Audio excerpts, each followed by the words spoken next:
Welcome to another film slash street photography vlog. In this one I'm gonna be sharing some of the film photos that I took with my XPAN on a trip to Busan. It was a very dark, rainy day at the beach, which is something that I always wanted to shoot. I shot a bunch of Ektachrome and also some black and white HP5 400 film from Ilford. Ektachrome is a film that I always loved, but perhaps more interestingly, at least for me personally, this is probably the first time ever in my life that I managed to take some black and white film photos and not entirely hate the results. Last time I tried, it didn't really go that well. Let's see how much I've learned in 2 years. Now this is the XPAN, but technically it is the Fujifilm TX1 version, if you're wondering why it's not black. As you might know, there is two different versions of this camera. It is the same camera, but the Hasselblad version was sold in Europe. The Fujifilm version was sold in Japan. I simply got this one because it was a better deal on eBay. Busan was a city that was always on my bucket list. I always wanted to go there and check it out, but I just never really got the chance before. So when I finally came back to Korea, I knew that I had to go to Busan. So after about a month in Seoul, once I got kicked out of my Airbnb for being way too handsome. Okay, let's take a pause for the worst joke of my YouTube career so far. I decided to take a form of transport into Busan. At this point I know what you're thinking, but the pun would be too easy, even for me. And recently I feel like I'm one of those guys from one of those stock images where a cloud just follows him everywhere he goes because he is so depressed. Except that the cloud has the opposite effect on me because I love moody type of photography. And on the first full day in Busan, it was already a very, very dark, rainy day. Just the way that I like it. And for the first film, I chose Ektachrome. I've shot Ektachrome on days like these in the past and have some nice results. I don't know why many people don't seem to use Ektachrome for these kind of weather conditions. I like it because I find the color white balance of Ektachrome along with the effect when you slightly underexpose Ektachrome, I find it works really well with these kind of moody days. So I thought it was the perfect film to start with. And I always wanted to shoot the beach. I thought it would offer some possibilities for very minimal type of scenes with the umbrellas that are backlit by the bright yet dark and moody skies. And that is the main objective for today. First photo is nothing special. The umbrella is a little bit incorrectly aligned to make a photo that is nice, in my opinion. But I do have to say I'm always very impressed when I get the XPAN scans back. I mean, it is an incredibly sharp lens on this camera. It is probably higher quality than a lot of digital cameras. Really impressive. So the reason this camera is so expensive on eBay and stuff is not only down to the rarity, but also because of the quality of the lens and the whole camera. I think it's excellent. Obviously Hasselblad is known for their quality, so it's not a huge surprise. And by the way, this is the 45mm f4 lens. There's a couple others for XPAN, but I never felt like I need another one. This one seems perfect. And to start with, I'm also using the Pro Mist filter. Despite the Pro Mist, it's very sharp. I just like the little bit of extra added glow if there's ever a light source, but in this shoot, I'm not sure if the Pro Mist is doing anything, to be honest. The second shot is already better. This is already the kind of shot that I was after. I've made a couple of edits, by the way. I was underexposing the Ektachrome a little bit because I've always liked the results of underexposed Ektachrome, but the shadows are a little bit muddy in the originals. I don't know if it's because I underexposed a little too much, perhaps because of that, but it's very easy to edit this. You just pull down the shadows a little bit and all of a sudden it looks much sharper. We're going for the silhouettes anyways, so it's not a big problem. And the only other edit that I've done is a little bit of a crop for better composition, and I've cloned out some distracting details from the sea line horizon. After taking a closer look at the negatives, it seems that the muddy shadows are simply due to the way that the lab scanned it, trying to go for some sort of a HDR scan. But the originals actually look closer to my edits. The reason this shot works, in my opinion, is because I'm kneeling down a little bit when I'm taking the shot, so I'm aiming the camera up, so we get more of the sky as the background instead of the beach. In hindsight, probably should have done even more of the sky as the background, gone down even lower, because the sea is a little bit distracting for this photo, in my opinion, but Of course, all of this is my opinion, I should stop saying that. But also because I was at the beach, I'm like, what's the point of being at the beach if you're not including it in the photos? Next photo doesn't look as good probably because we have the beach as the background instead of the sky. And here I'm trying to take some B-roll stills, if you know what I mean, just get a better idea of the environment in its entirety. I'm trying to not only take the one type of shot, even though like 15 out of 20 is just an attempt at doing the umbrella shot at the beach. But often that is the best way to get the ideal shot. Often it's a lot more than 15 attempts, especially in digital. But of course, in film, you gotta be a little bit more conservative in the amount of times you snap the shutter. Now, by the way, it's a very stormy day. At occasions, it gets very windy, and then at occasions, it stops raining. But at times, I was a little bit scared about getting the XPAN too wet. I'm using an umbrella here, but despite the umbrella, because the wind is sometimes entirely horizontal, it's coming at me directly, and also from above, it's impossible to keep the camera entirely dry. I'm not gonna lie, I was a little bit nervous about that at some points, but luckily the camera was fine. I don't use any other form of protection other than the umbrella. What am I, a pussy? I'm a real man. The third shot, I've again edited out a little bit of distracting details, but I quite like this one. It's just a very dark tones, and even though it's two subjects instead of ideally one, it works. And I decided to keep the interesting statue that is supposedly a landmark at the Handue beach. For some reason, names of places in Korean are impossible for me to pronounce. We get a couple more couples. I'm not sure if they're couples or just couple of people couples. But this location seems to be a very popular location for couples, which, if it already wasn't depressing enough, makes it even better as a single person. Here's just the standard shot of the beach. In this shot, I was trying to compose the heads of those fishermen behind the sign, obviously, but I think the other guy ducked down a little bit. I'm not sure if that makes the shot better or worse. Probably some eye contact or being a little bit more patient would have been better, but the fisherman left. I still like the yellow and the blue, the color contrast.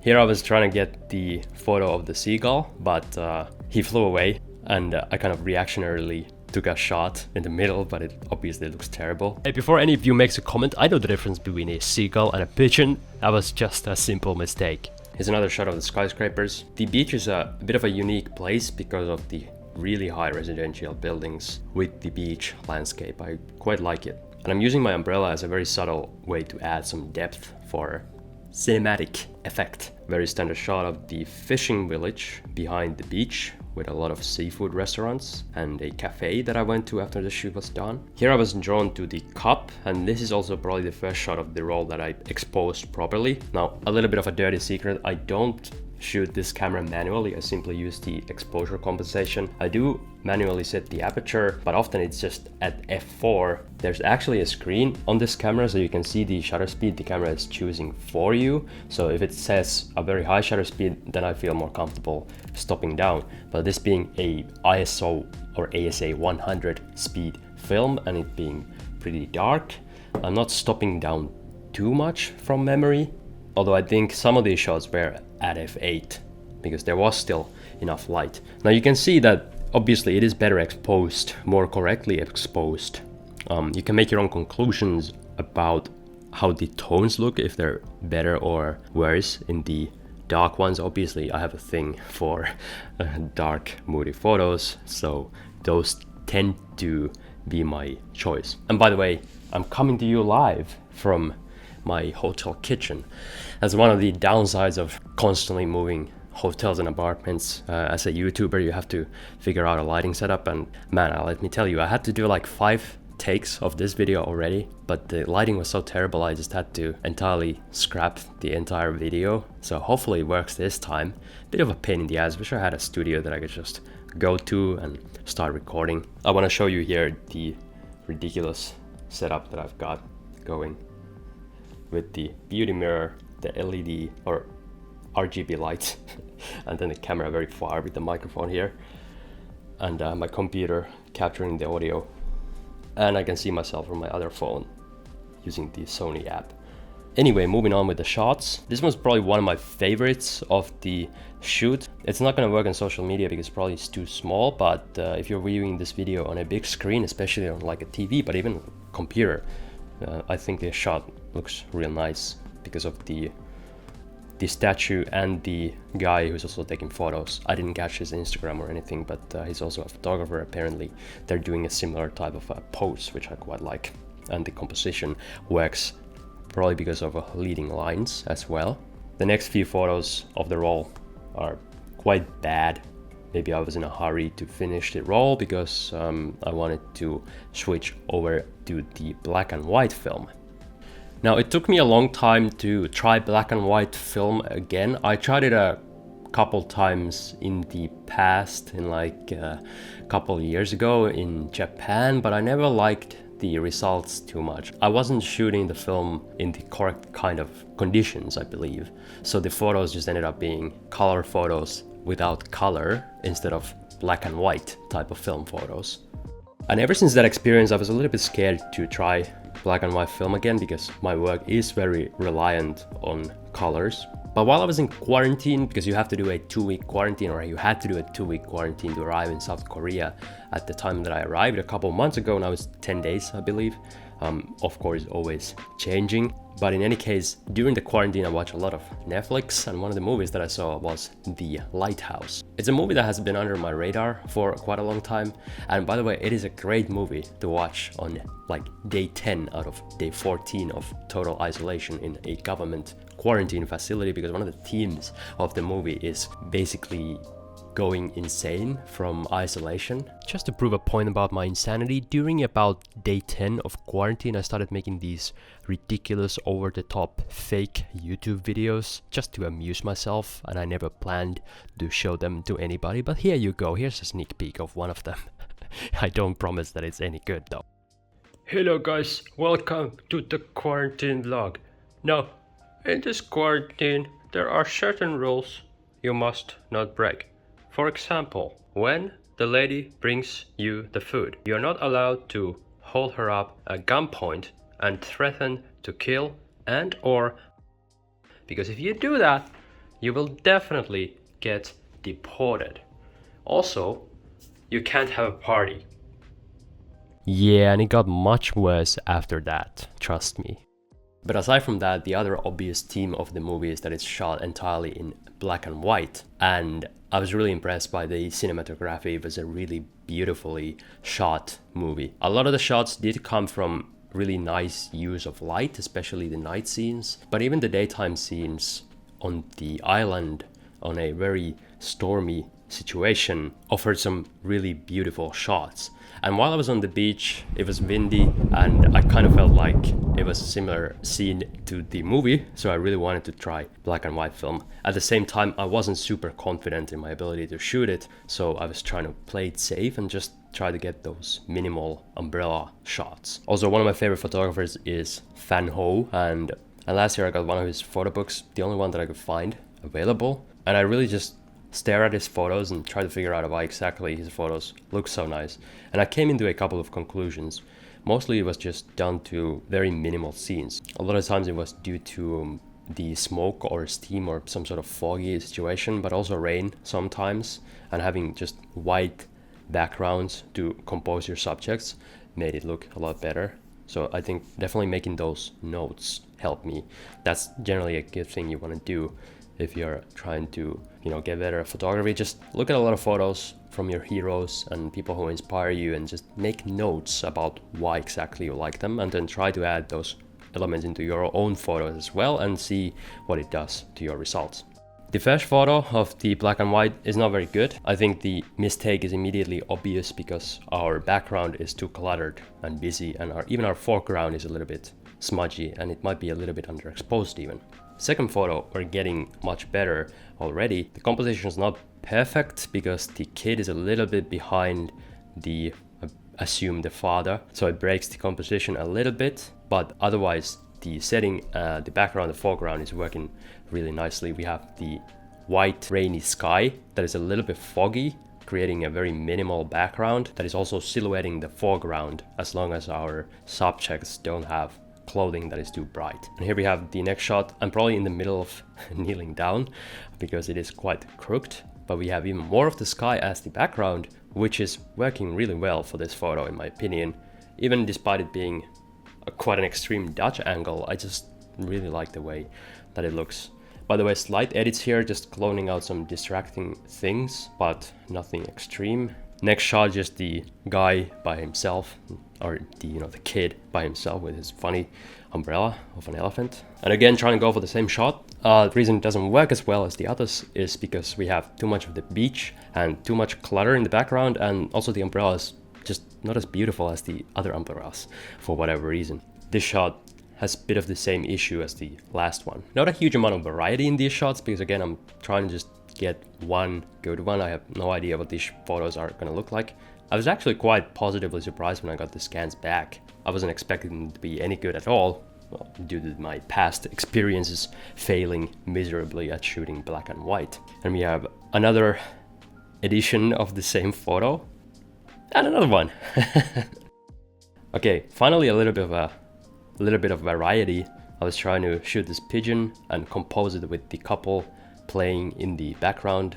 Of course, it's not perfect. I'm a little bit off in the composition, slightly, just a couple centimeters in the other way would have been better, but I like the comparison. And it's another reason why I enjoy the XPAN. It's such a fun camera to compose photos with. And it's not the same as shooting, let's say 28 or 24 millimeters and then cropping into a panorama, because you do get the 45 or let's just say the 50 millimeter look with this camera. There's a difference between shooting wide and cropping and shooting two panoramas of a 50. It has a distinct look. It looks better at 50x2. And again, we have a couple shot with a pretty nice composition. These are photos that definitely need to be viewed on the big screen. On social media, they would not look good at all. And this couple is like the most photogenic couple of all time. This shot's probably one of my favorites out of the black and whites. Just the two umbrellas, but a slightly different shade of black. I've cropped it a little bit to have the subjects dead on in the middle, and the composition aligns quite beautifully. Definitely makes me want to shoot more black and white. Of course, one of the themes of the movie The Lighthouse is the seagulls. If you've seen the movie, you know that you should not mess with a seabird. Oh, goddamn gulls. I'll kill you. So I was trying to get shots of the seagulls, but unfortunately they were too elusive. They were kind of scared of people, and you gotta get quite close to get the close-up, obviously. But then this guy did not hear that you're not supposed to mess with the seabirds. He was chasing after them. I can only wish him good luck. Not sure what this guy was doing except for posing for my photo, providing an interesting subject. And here I was just trying to capture the rain in the distance, but doesn't really work. Kind of an ugly photo. This photo shows the difference between having a silhouette in the foreground versus having a properly exposed foreground, properly in terms of having the shadows be visible. Also because of the color of her clothing and the umbrella being see-through, it's impossible to make it a silhouette. And it does show that silhouettes just work better for this type of photography, definitely, in my opinion. And of course, the last shot of the roll, because the rain stopped a little bit, is a mirror selfie. After the rain stopped, I found this cafe nearby and observed the scenes for a little bit. It's become one of my favorite hobbies recently. After a shoot, just find a random cafe. Korea has so many nice cafes. You just chill out a little bit and maybe try to edit some photos or, catch Pokemon. And I also continued shooting. I had my Ricoh with me as well. Possibly gonna separate that into a different video. Again, because of the YouTube algorithm, it's better to separate the videos. But I did get some interesting shots with the Ricoh as well. Hope you like this video. If you have any favorite shots from this shoot, help me out by leaving a comment and mentioning the timestamp. And also, please like the video and subscribe if you want to see more. I'll see you next time.